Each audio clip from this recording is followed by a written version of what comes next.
¿Qué tal? Muy buen día, mi nombre es Victoria García.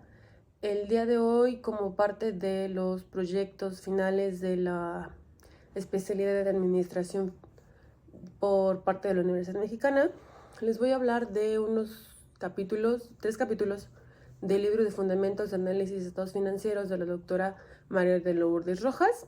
Estos tres capítulos son las generalidades sobre los estados financieros básicos y sus usuarios, estado de resultado integral, balance general y estado de costo de producción y costo de ventas, y el estado de variaciones en el capital contable y estado de flujos efectivo. Dentro de lo que vamos a tocar en este video, en estos comentarios, están las normas de información financiera A1, A3, 4 y 5 y B3.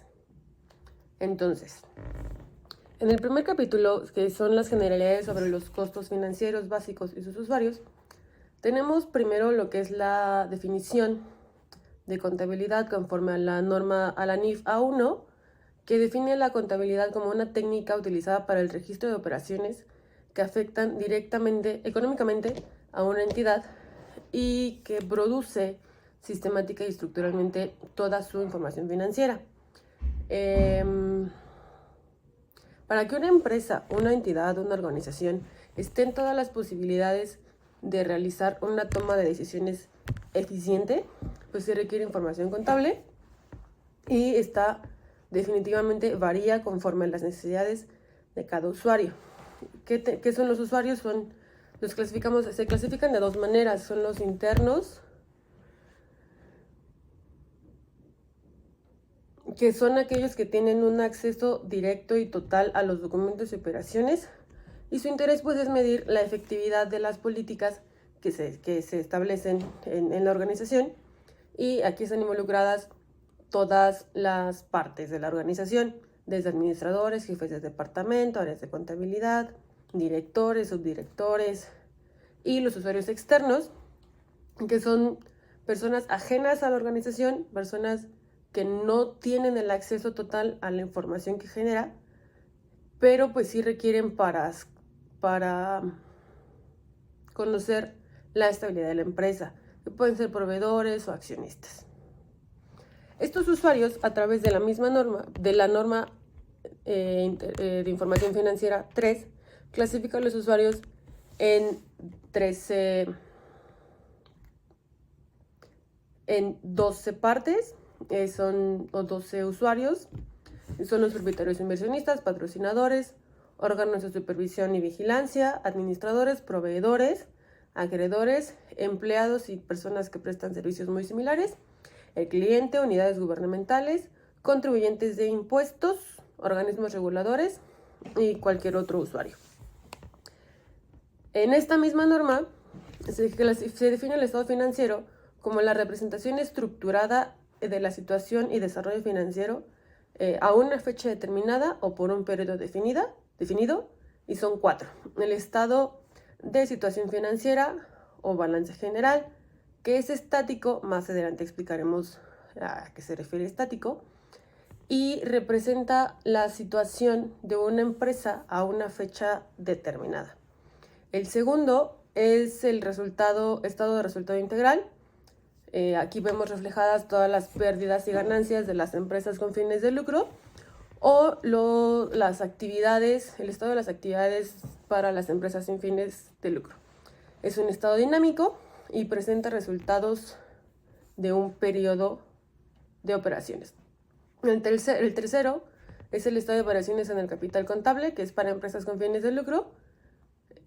También es dinámico y muestra los cambios en la inversión de los accionistas de la organización. Y el cuarto es el estado de flujo de efectivo o de cambios en la situación financiera, y muestra las fuentes de los recursos que utilizó la empresa en un periodo particular, y también es un estado dinámico. La NIF A4, la norma de información financiera A4, nos habla de las características cualitativas que deben tener todos los estados financieros. La principal es la confiabilidad, ¿no? Un estado financiero tiene que ser veraz, tiene que ser objetivo, verificable y con información suficiente. Esto no quiere decir. La segunda es la relevancia, ¿no? Con una posibilidad de predicción y confirmación de la información. Y la tercera tenemos la comprensibilidad. Debe ser un estado financiero fácil de comprender para cualquier persona que tenga el interés en revisar el avance de la organización. Debe ser comparable. Debemos poder identificar y analizar cada rubro que presente el estado financiero y poder compararlo con algún otro periodo o con algún otro estado de cuenta. Sin embargo, esto puede ser limitado por razones de oportunidad en la emisión de la información y teniendo en cuenta la relación y el equilibrio entre el costo y beneficio de las características. Esto se resume en que los estados financieros deben ser fáciles de leer y permitir todo análisis de cifras, por lo cual el acomodo, la distribución de los elementos de este estado de todos los estados financieros, pues deben ser útiles, muy precisos, para que faciliten la lectura de los mismos. La misma norma, la NIF A3, indica también, en la norma A3 se indican las limitaciones en el uso de los estados financieros para las empresas con fines de lucro, que pues tenemos todas las transformaciones internas, ¿no? Como son los eventos que afectan económicamente a la entidad, y esto puede afectar la comparabilidad entre otros estados de cuenta o entre otros años. Tenemos pues que el balance general tiene un valor contable de los recursos y de las obligaciones, pero no pretenden presentar un valor razonable ni reconocen otros elementos que son esenciales, tales como los recursos humanos, el capital intelectual, el producto, porque se enfocan en la parte numérica, en la parte cuantitativa, más no cualitativa. Al ser negocios en marcha, pues muchas veces son estimaciones, son juicios que se consideran en distintos periodos contables y no permiten que sea exacto. Tenemos una clasificación en la NIF A3 de los estados financieros. Tenemos 8 formas diferentes de clasificarlos. Empezamos por los dinámicos, que son las cifras resultantes de un periodo definido de operaciones. Los estáticos presentan la situación a una fecha determinada. Los reales muestran datos históricos, que son las operaciones ya realizadas. Los pro forma son cifras a un futuro, son proyecciones que derivan de un presupuesto. Tenemos básicos, que son de situación financiera o balance general, trae el resultado integral, trae cambios en el capital contable, temas de flujo de efectivo. Los secundarios, que nos hablan de costos de producción y el costo de la producción ya vendida. Estados financieros de un solo periodo y estados financieros que nos muestran las cifras de 2 o más periodos.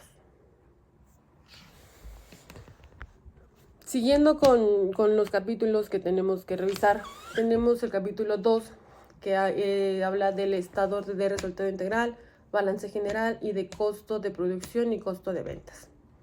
Este estado de resultado integral es emitido por entidades lucrativas. La NIF A5 es la norma financiera que nos indica qué es lo que debe integrarlo, que de manera muy general incluye ingresos, costos y gastos, que se dividen en ordinarios y no ordinarios. Los ordinarios pues derivan de todos los eventos usuales que sean propios de la naturaleza de la empresa, del giro de nuestra entidad, con independencia de la frecuencia. Simplemente son ingresos que derivan de nuestras actividades diarias, y los no ordinarios, que hablan de todas las transacciones y eventos inusuales que no son propios de la empresa y que de igual manera no indican la frecuencia con la que ocurren o se presentan en nuestra organización. Siguiendo adelante, la norma de información financiera B3 nos habla que otros resultados integrales también deben presentarse en este informe. Debe ir enseguida de la utilidad o pérdida neta, y también especifica que una entidad debe presentar todas y cada una las partidas de ingresos, costos y gastos durante el periodo contable que se esté evaluando o analizando, salvo que otra norma de información financiera solicite o permita alguna otra situación. En la misma norma, la norma B3, señala que el resultado integral puede presentarse en uno o dos estados. Si se presentara en un solo estado, pues es un documento único que comprende desde las ventas hasta el resultado integral. Y en dos estados, que es el que incluye ventas, el primer documento incluye ventas o ingresos hasta la utilidad pérdida o neta y recibe la denominación de estado de resultados. El segundo documento parte desde la utilidad o pérdida neta con la que concluyó el primer estado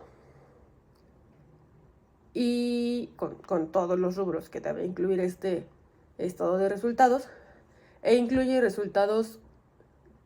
otros resultados integrales, lo veremos como ORI, y debe denominarse estado de otros resultados integrales. ¿Cuáles son los rubros que deben estar comprendidos en estos dos estados? Ya sea en estos dos estados, pues son ventas o ingresos netos, costos y gastos, resultado integral de financiamiento, participación en la utilidad o pérdida de neta en otras entidades, que es aquí donde terminaría el primer estado. Posteriormente tenemos los impuestos a la utilidad o pérdida neta antes de los impuestos. ¿Cuáles son los rubros que debe incluir estos estados? Son ventas o ingresos netos, costos y gastos, resultado integral de financiamiento, participación en la utilidad o pérdida neta de otras entidades, utilidad o pérdida antes de impuestos a la utilidad, los impuestos a la utilidad, unidad o pérdida de operaciones continuas, operaciones discontinuas y la utilidad o pérdida neta.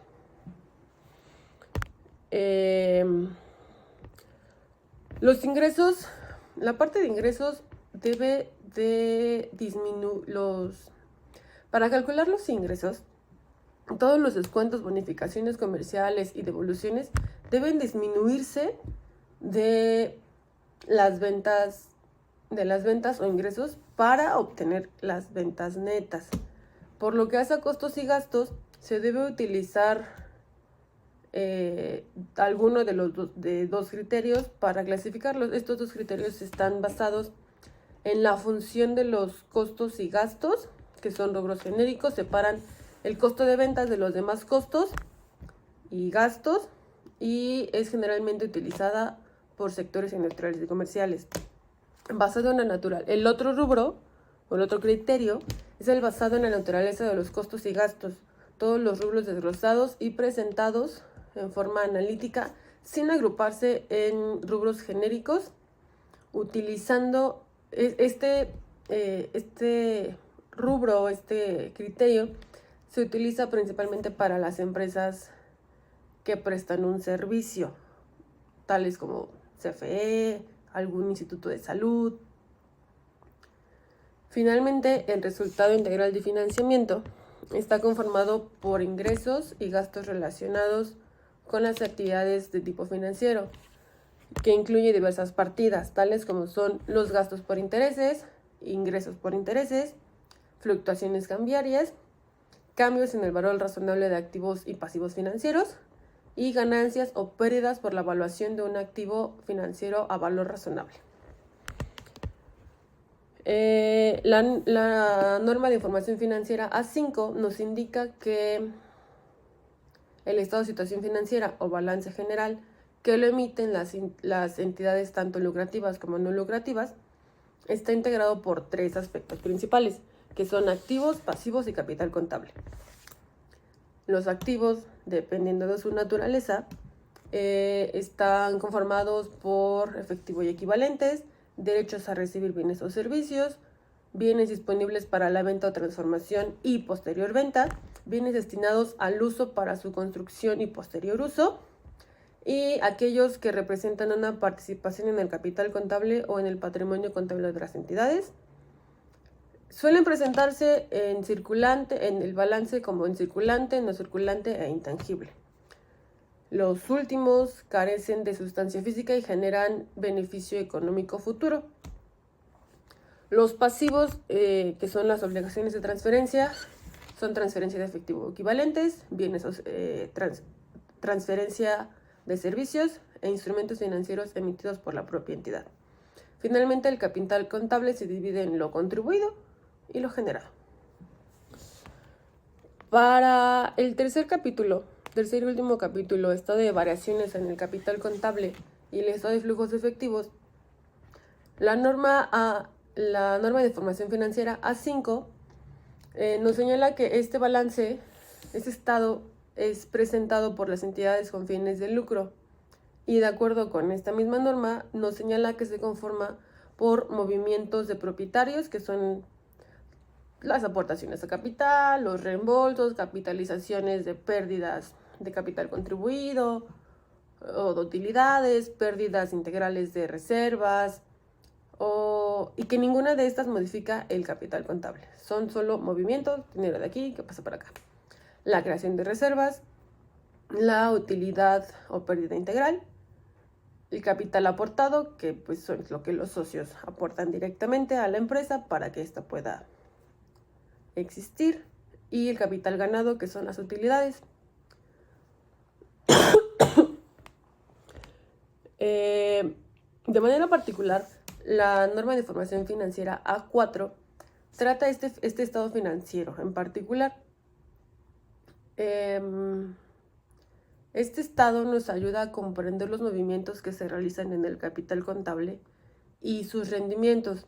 Esta misma norma nos señala que se debe presentar en forma separada y por cada periodo los importes relacionados a los saldos iniciales en el capital contable, los ajustes por cambios contables y correcciones de errores, saldos iniciales ajustados, movimientos de propietarios y resultado integral y saldos finales en el capital contable.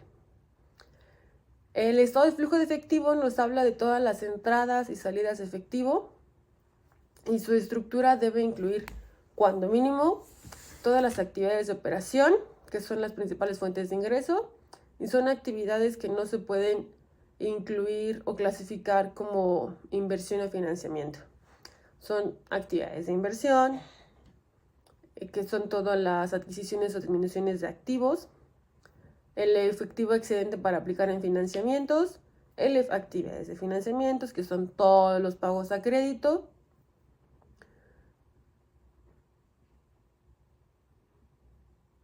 el incremento o disminución de efectivo, el ajuste al flujo de efectivo por tipos de cambio o inflación, el efectivo al principio del periodo, al final del periodo. Y el estado de flujo se puede determinar por 2 métodos, ya sea el directo o el indirecto. El método directo presenta por separado las principales categorías de cobros y pagos en términos brutos. Los importes pueden obtenerse de los registros contables o bien deducir de entradas y salidas a través de movimientos de las cuentas, y cuando mínimo debe incluir cobros en efectivo a clientes, pago en efectivo a proveedores, pago en efectivo a empleados y los pagos o cobros en efectivo por impuestos a la utilidad. Y el método indirecto, que presenta la utilidad o pérdida bruta antes de impuestos a la utilidad y ajusta los pagos anticipados del periodo anterior y los anticipados del periodo.